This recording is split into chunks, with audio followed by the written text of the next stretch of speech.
Well, I hope you're ready for today's show because there is a whirlwind coming, and his name is G. Scott Sr., one of the most recognizable voices in the Seahawk world. He does pre- and post-game stuff.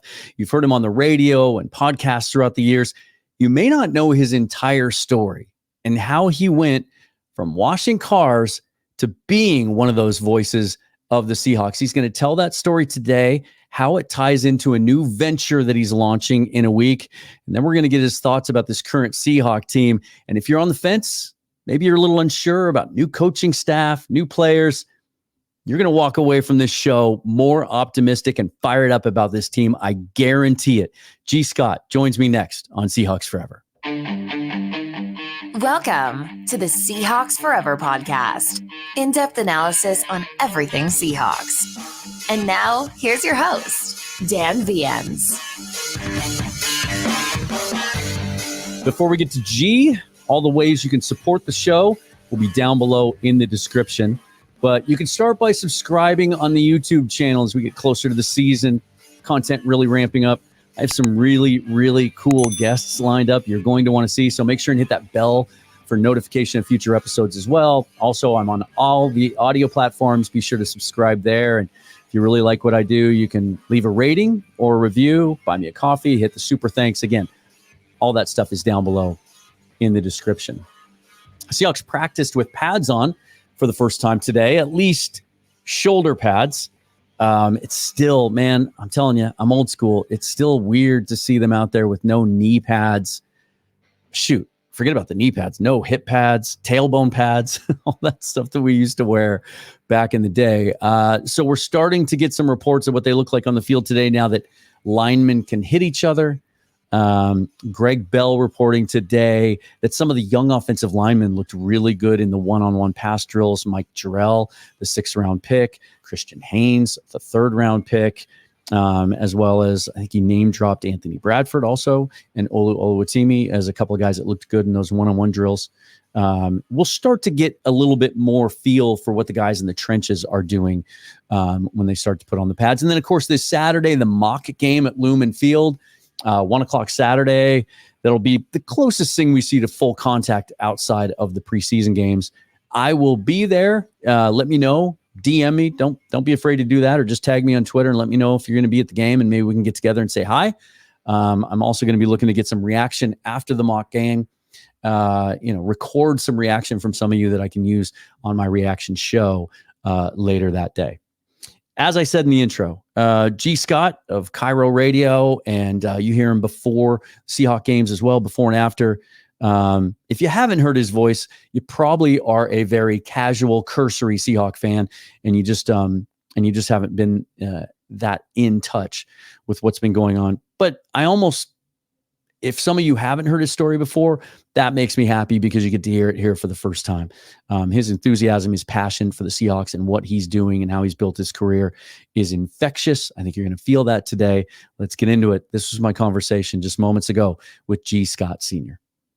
Fresh off of his radio show on KIRO FM, G. Scott, kind enough to take some time to join Seahawks Forever today. G, thanks for doing this. How are you? I'm good, Dan. Thanks for having me, brother. I'm good. Absolutely. I have followed your career arc from the very beginnings, at least from the time that I was made aware of it. I would imagine that most of my viewers also have, but for those who don't, where did you begin? And kind of the genesis of the journey that led you to be one of the most recognizable Seahawk voices out there these days. Yeah, it's 21 years now, Dan. Yeah. 21 years ago, I took a broke down van over to Kirkland out there, right? When the Seahawks used to practice at Northwest College, I had this idea that I would go there and ask, hey, let me clean your car for free and show you what I can do. And so I was out there in Kirkland through 2003 at about 5:45 in the morning, 6 o'clock in the morning, just waiting there. I was waiting. I parked right by the dumpster.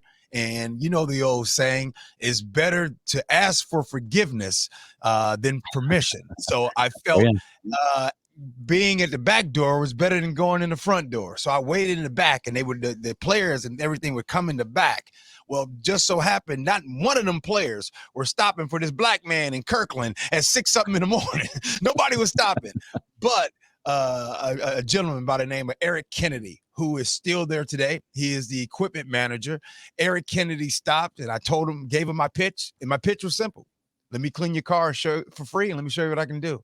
I cleaned his car.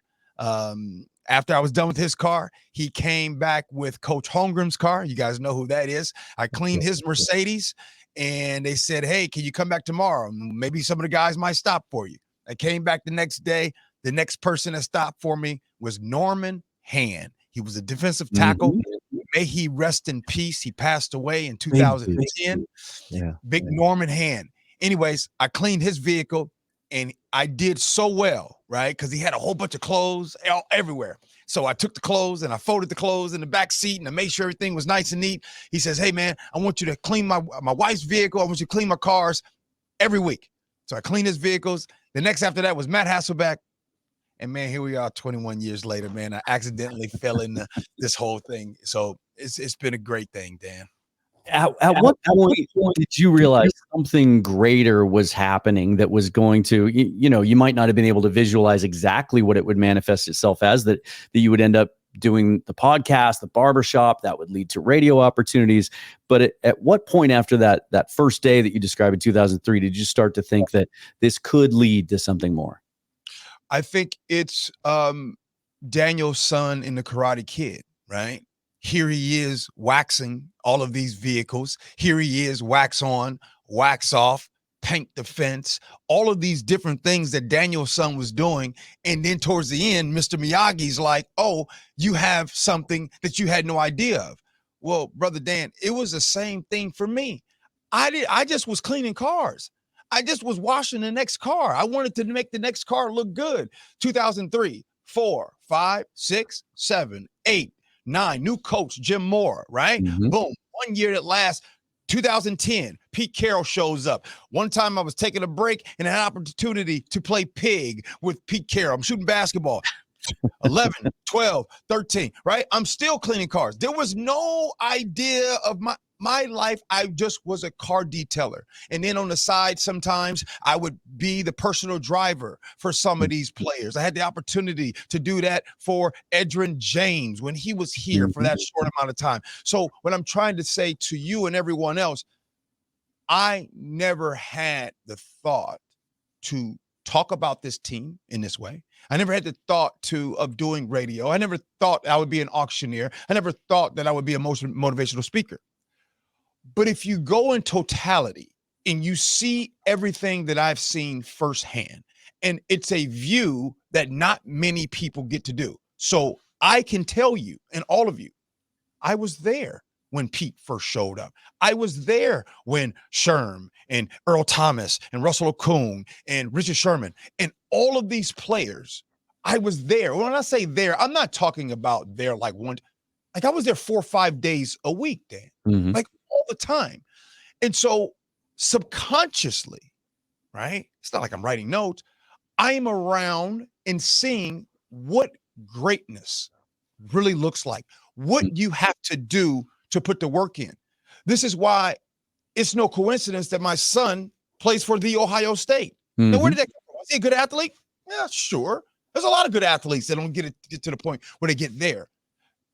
My son just had an opportunity to have a dad that got to see the real work ethic that it takes. And by the way, I believe that what I got to witness, which I didn't know, that work ethic applies to all parts of life, not just football, right? Like the real work has to be put in at some point. So I'm grateful for the Seahawks organization for that. I don't know that I don't know any better education that I can have than to see greatness at that level. Couple of questions. Who won the pig game? Oh, Pete Carroll beat me, man. Two games in a row. Did he beat you or did you let him win? No. Okay. No. I heard he's a great shot. And I played college basketball. But it's just Pete was his competitor. And by the way, Pete, if you ever see this right here, you still ain't gave me a rematch, man. I've been asking you that for years. I'm gonna text Pete up right now and say, man, let me get this rematch. I don't care if you're in retirement or whatever. I'll see if I can help you get there. Here we go. And then the next question, who was the first person who suggested to you, hey, you should do radio or you should do a podcast. You should talk about this. Yeah. So the first person that ever suggested it to me was my cousin's girlfriend. They flew in town back in, I think it was 2010. And she was the one that said, hey, you ever think about doing radio? And I'm like, no. I mean, wouldn't know the first thing to get into radio. And that was in 2010. And then years later, as you know, we had the opportunity. We did the barbershop and we did that. And so that was the first time of getting the experience with radio. And look, I have no experience with radio. And I think that that's probably, and we'll get into that in a second when we start talking about what my new podcast is going to be about. But here's what I've learned, Dan.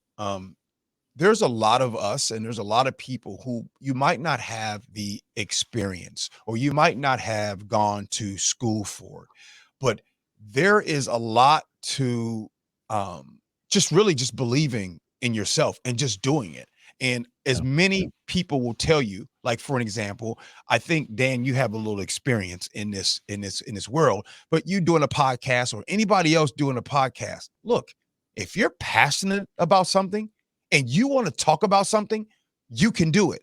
There's so many of us that don't do things because we're afraid of failure. What's failure, right? Failure is not trying. And so, not to get too deep on that topic. So I don't think that I really found out, Dan, that I could really do what I do for a living. It probably was about probably 5 to 6 years of doing radio. Like, even when I first got in, I'm like, okay, I had imposter syndrome. At some point, these folks are going to figure me out. I had a lot of people on social media. Oh, it's the car wash guy. Oh, it's the car wash guy. That guy ain't going to last. I mean, look, I'm going to be real. There's a lot of people in the media, that's in the media, sports media today, that had that side eye look at me like, who's this guy, right? And so you start to get self-conscious about in that imposter syndrome. And by the way, if you listen to this, we have all been in situations where maybe we feel like we don't belong. We're a little insecure. We don't want to stand out. We want to make waves and everything. But then you start to look around and you're like, oh, I don't know if I belong. But then something happens. And when it happens, it's beautiful and you can't be stopped. And this is what it is. And it's very simple. And if you're listening, write this down.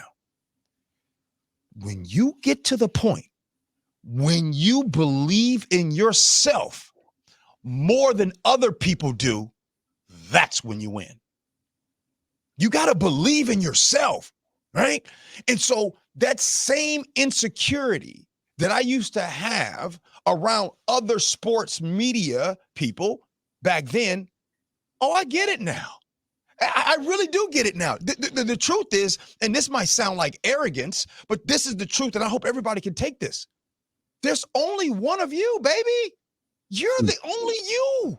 Yeah. So stand out, be you, embrace who you are. Once you embrace who you are, that power and that energy, you will find yourself going in rooms where other people around you, they get insecure. And by the way, that happens. Some of the same people that I used to be insecure around are insecure around me.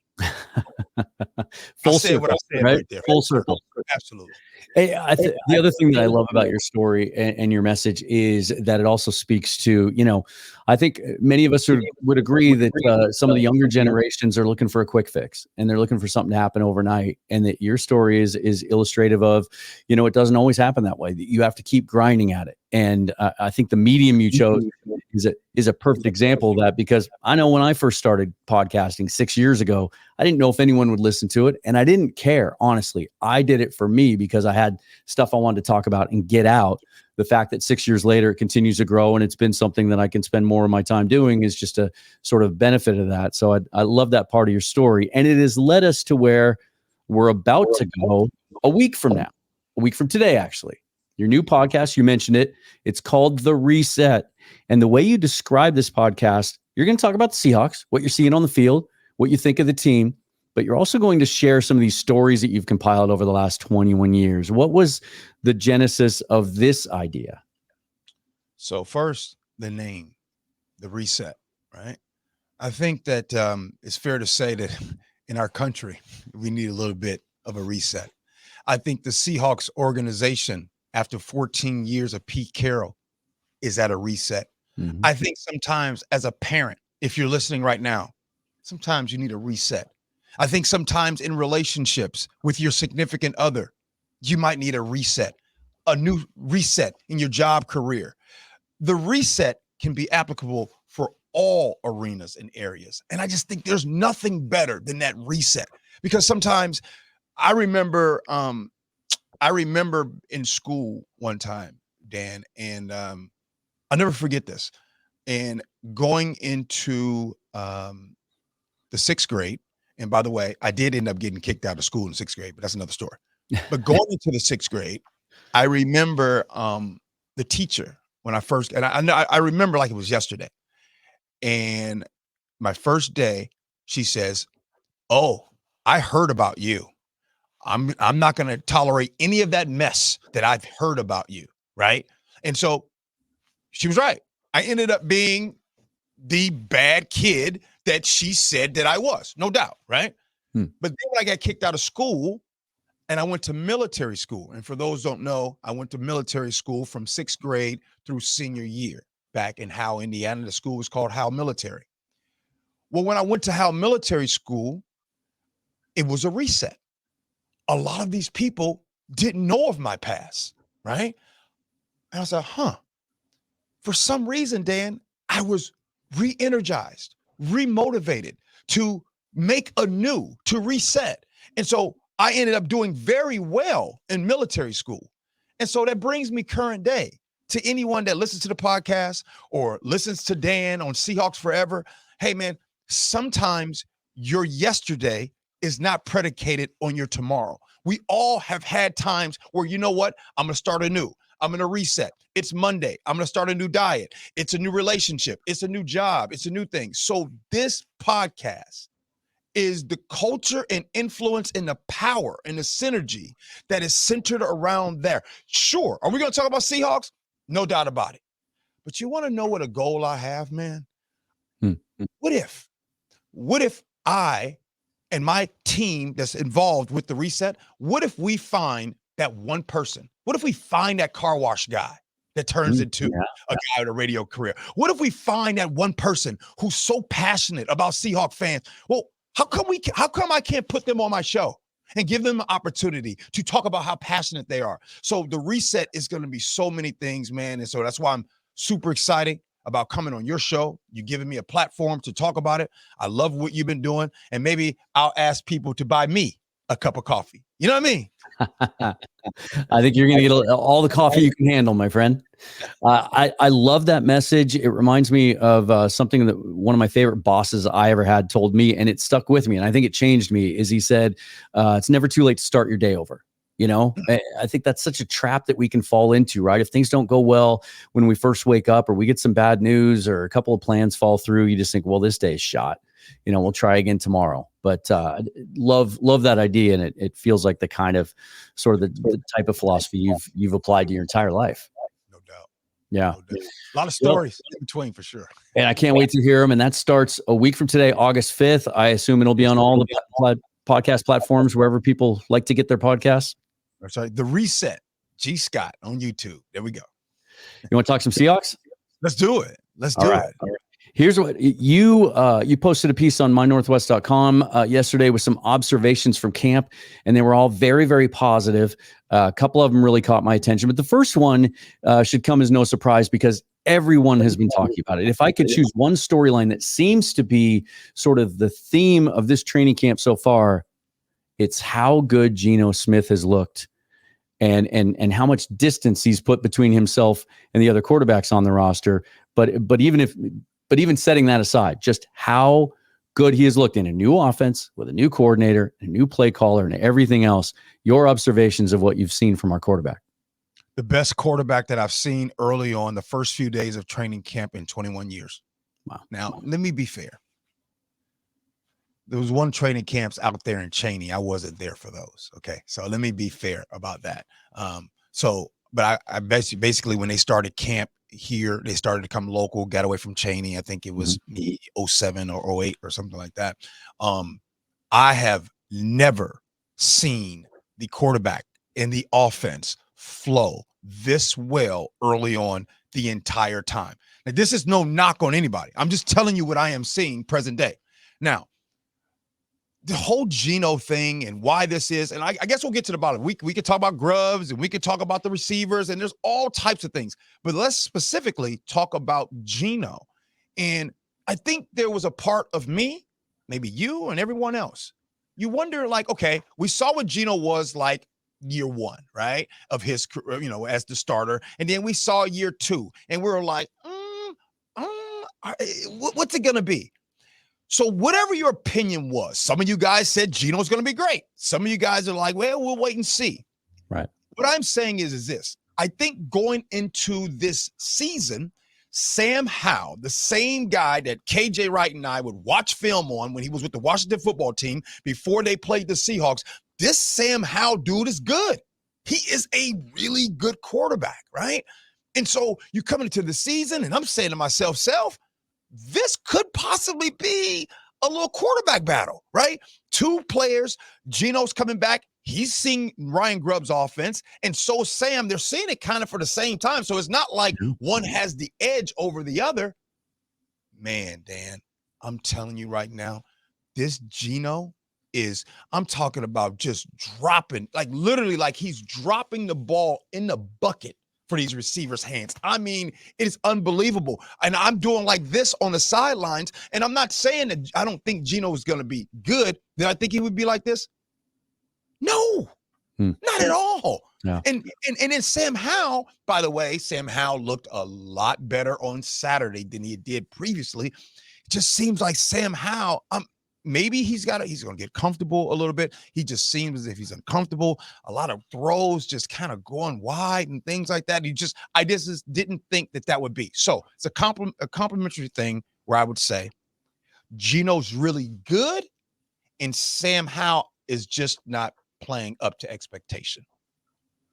If you had to guess, because I've been saying this for a while, I think the conversation heading into next offseason is going to be very different than some fans think it might be. I think there's been this assumption that regardless of how well Gino played under this deal that he signed last year, that he was a bridge and that the Seahawks would find ultimately a long-term solution at the position by the end of his deal. What do you think is more likely? 2025, game one. Starting quarterback for the Seahawks is someone not currently on the roster, perhaps a rookie, or we're talking about a Gino Smith extension at the end of this year. Well, I'm not scared to make opinions because that's what I do for a living. So if you had to give me, and you only give me those two choices, I go the starting quarterback 2025 is not on this roster. So even if Gino throws for 4,500 yards, 38 touchdowns, goes to the Pro Bowl again, the Seahawks win 10 games, you think the eye of the organization is on the future at that position? Well, I tell you what, I'm saying that right now. If Gino Smith does what you just said, throws for 4,500 yards, goes to the Pro Bowl, leads the Seahawks to the playoffs and all those things, then if it's rolling during this season, hold on, it's time to extend that man in. So I would sometimes, you know what I mean? Like you asked me, gave me two options. I gave you the option that I think is most likely. Now, if I'm wrong, let's go, baby. Right. Let's go. One of those things. It's almost the same thing that I have said, and I wasn't on your show then. I said this about Justin Fields and Russell Wilson. When people ask me, what do you think's most likely to happen? I said, Justin Fields is going to be the starting quarterback before week 3 or 4. In order for the Pittsburgh, it reminds me of the old Kurt Warner type situation. We'll see if Kurt Warner was able to outplay expectations, right? I was wrong about Kurt Warner. Kurt Warner came and did his thing. We'll see what Russell gets ready to do, but I don't think Russell is going to be what the Pittsburgh Steelers are going to need to be successful. I think it's going to be Justin Fields. Let's go to the other side of the ball because I'm fascinated by some things you said about the secondary. Julian Love signs the big contract this week. I thought that was kind of an eye-opening move. I don't know if a lot of people telegraphed that one or saw that company coming, at least not this early. You talked about the secondary as a whole, but you said some things about Rayshon Jenkins that really raised my eyebrow too, and you called him a bad boy. I want your thoughts on that safety duo that now with the new Julian Love deal, we know that at least on its surface that we can look forward to having this duo for 2 years contractually at least. You also mentioned Kayvon Wallace, that safety group compared to what we just saw walk out the door this offseason. How do you like them?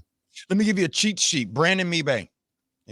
Brandon Mebane will be making a lot of appearances on my show, The Reset. Nice. And the reason why I'm telling you about Brandon Mebane, because I have learned more about football from Mebane than anyone over the last 21 years. Brandon Mebane is probably one of the smartest football players that you'll ever meet in your life. Now, some are thinking, man, Brandon Mebane? Well, that's because in our society, we just think that all the quarterbacks know everything, right? Because that's the only thing that we see is from the opinion and the angle of the quarterback. Go ahead and ask that Legion of Boom football team. Ask them. Ask that defense. Ask the KJ Wright. Ask the Bobby Wagners. All of them. Who was the secret to that defense? And they'll all tell you it all started with Mebane. That boy knows the game. Anyways, I had to tell you that to tell you who put me on Rayshon Jenkins in the first place. And when he found out that the Seahawks got Rayshon Jenkins, he said, gee, that boy, that's a boy right there. That boy is good. He also said the same thing about Chenna. He told me that when that happened. Brandon Mebane knows his stuff. Oh, and he loves Byron Murphy Jr. Oh, we get to that in a second. But Rayshon Jenkins flying around. And right now, the Seahawks, the safeties, I foresee them putting 3 of them out there on the field at the same time sometimes. Kayvon Wallace out of Clemson, 5th year. He was just with Tennessee Titans. He is here. And the crazy thing is I had already planned to talk about him. And then he ends practice with an interception. I said, oh, come on.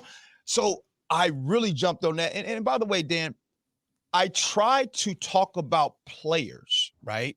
That's not being talked about, right? Like, okay, you guys know who DK is, and you know who Jackson Smith and Jigba is, and you know who Reek Woolen is, and you know what I'm saying? You know who, let me give you names to be like, man, Rayshon Jenkins, Kayvon Wallace, they are great. And then, like you said, I didn't see Julian Love getting paid. I didn't know that was going to happen, but it happened. And I like Julian Love, by the way. But yeah, defensively, I think they're going to be special. Again, Mike Macdonald in defense is like peanut butter and jelly, man. That dude own it. Thanks for setting me up with the fastball right down the middle for the segue, because one guy that I heard you mention a couple of days ago, you talk about players maybe flying under the radar, that I have had my eye on, really looking for big things in his second year, that you highlighted the other day. You like what you're seeing from Mike Morris in this camp? Yes, I do. Yes, I do. Well, let's go to Mike Morris's background, right?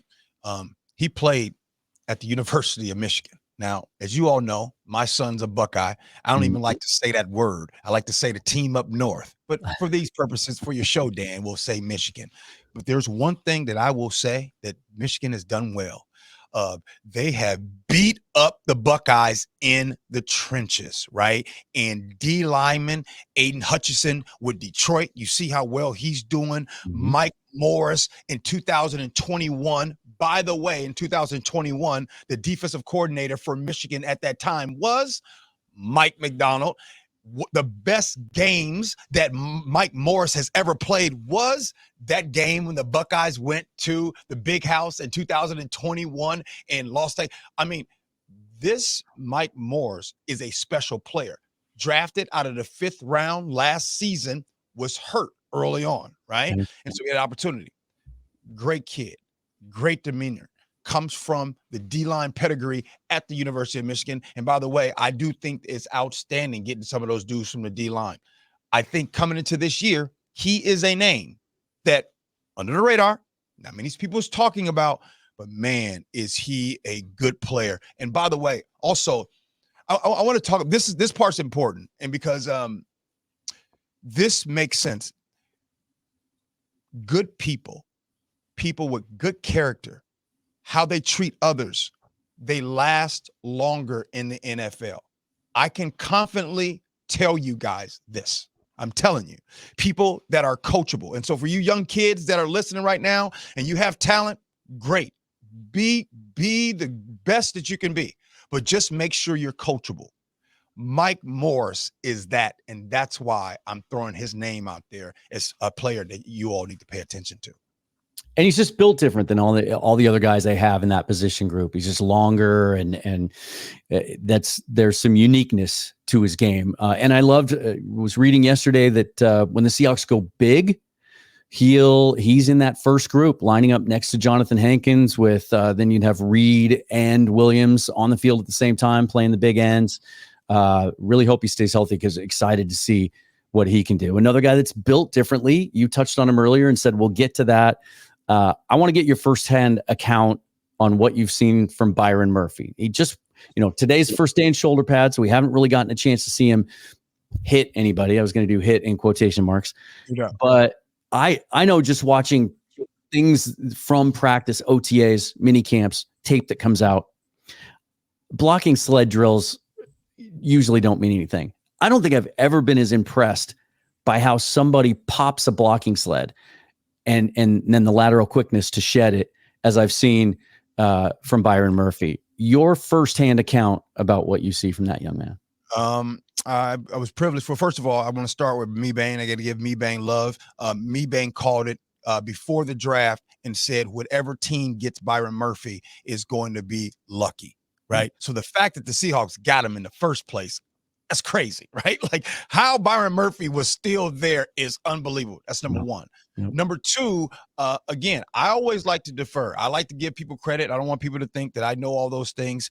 But I have to defer and just be honest. I stood there with Cliff Averill watching Byron Murphy Jr. And I said, Cliff, they're going through the drills. I said, tell me what stands out. Help me understand, why is he so good? And Cliff was talking about his low center of gravity, the way he is able to move his feet, the way he's built. And he was just like, gee, man, he's going to be a problem. He says his technique, and I'm watching, he's talking about different players and the steps. And by the way, I don't know these things. I've never played D-line, right? And at all. Cliff says that dude was born to play that position. It usually takes, according to what they say, about 3 to 4 years to be naturally, to get really good. That's why a lot of D linemen, when they come out of college, they aren't gifted right away. It's not like 7-on-7, right? 7-on-7, the DBs, the wide receivers, they have an opportunity to hone their crafts. There really isn't anything to hone your craft with the D-line position. So it's a lot of getting into the league and like, oh, okay, you're just not going to be bigger, stronger, faster than the next person. So when they're specifically talking about Byron Murphy Jr., and I'm like, man, I'm sure we Seahawks fans excited to have him, and then to have him in a veteran room with Jay Reed and Leo, and oh man, it's beautiful. Yeah, it's amazing what they've done with that position group, considering 2 years ago they essentially let everybody go and let them all walk out the door and started from scratch. And yet now it's one of the I heard Joe Marino from Locked On NFL a couple weeks ago call it one of the deepest position groups in the league, up there with some of the teams that are more generally recognized as having the best defensive lines in the league. Certainly a difference. I can't let you go. I mean, we could talk about this stuff for hours. We could go through every position group one by one. We can't let you go without talking about the top dog, right? And it's been so much fun for me to watch sort of the progression and the journey of Mike Macdonald getting comfortable in this role. And I feel like every time now he speaks to the media, it took a while. It was weird at first, right? It was just weird because we're so used to the legend and seeing Pete behind that podium every day. And we knew what his messaging was going to be. But to feel Macdonald grow into the role, and I feel like now when he steps behind that mic, he has so much conviction in what he's talking about. You're starting to hear some stories yesterday. Maybe you were there to observe it, where some young rookies were trying to walk off the field without signing some autographs for kids, and Mike Macdonald stepped up. Talk about what you've seen from him as he's embraced his role, first time being a head coach. All right. So if you know me, man, I like to really give people understandings with analogies and metaphors and movies, right? First, let me just say this for everyone. Remember the Titans is the greatest football movie ever. Argue with your mama and your daddy about that, okay? Greatest football movie ever. And in that movie, as we all know, Coach Yost was doing a great job. He ends up being a Hall of Fame coach, right? Everybody loves Coach Yost and what he has done. But then Coach Boone comes. And when Coach Boone comes, character played by Denzel Washington, when Coach Boone comes to the team, he kind of crosses T's. He dots I's. He instills a little bit more of the discipline side of things. Not to say that Coach Yost and what has been done was bad. It's just it was time for another level, another notch. The other day I had the opportunity, and I told Mike Macdonald right to his face. I said, Mike Macdonald, I call you Coach Boone, man, because that's what he is bringing right now, the accountability. And have you noticed this, Dan? Have you noticed that it seems like there's a little bit more transparency out of the coaches? Have you heard the interviews with Grubb on there? All of the it seems like it's not this whole mysterious thing. It seems like 1 + 1 is 2. It seems like Byron Murphy's there at 16. You pick Byron Murphy. You know what I mean? So what's going to happen? I just wanted to say that we're excited. That's my opinion from a bird's eye view. Now, I'm going to tell you what the players are telling me. Yes, please. They love him. They love him. And what you want to know, it really stands out to me. And I one of my takeaways from practice, one of the things that stood out to me, DK Metcalf. Dan, he's practicing so hard out there. Wow, the example that DK is showing. So here's what this is what I'm saying. Let's take it back. Think about all the little league teams, junior football teams, high school teams that you've been a part of. The teams that are really good, or the coaching staff that's really good, usually has the star player that's working the hardest in practice. The teams that aren't good are the ones where the star player gets to do what they want to do, come and go as they please. Now, you as parents out here, you guys know what I'm talking about. You know, like that one kid that's really good, but the coach is kind of like, oh, well, whatever you want, it's okay. Usually it's the teams where the best player on the team works harder than everyone. And that's what we're seeing. So when I see DK Metcalf work that hard, and I see Rick Woolen being put on DK Metcalf, every side of the field. He's having him go iron versus iron, ones versus ones, good versus goods. It just lets me know, like, like the culture right there is there. So you see me getting excited. So when I think about the Seattle Seahawks and I think about the excitement that is happening, well, the players that are playing there, the ones that are in the trenches, because they are excited, well, damn, I'm excited too. I had no idea. I thought it would be more uncertainty, Dan. I thought that most of us going to this season, it would be like wait and see. Now, don't get me wrong. There's still some uncertainty, but man, I can't think of a better way to start training camp.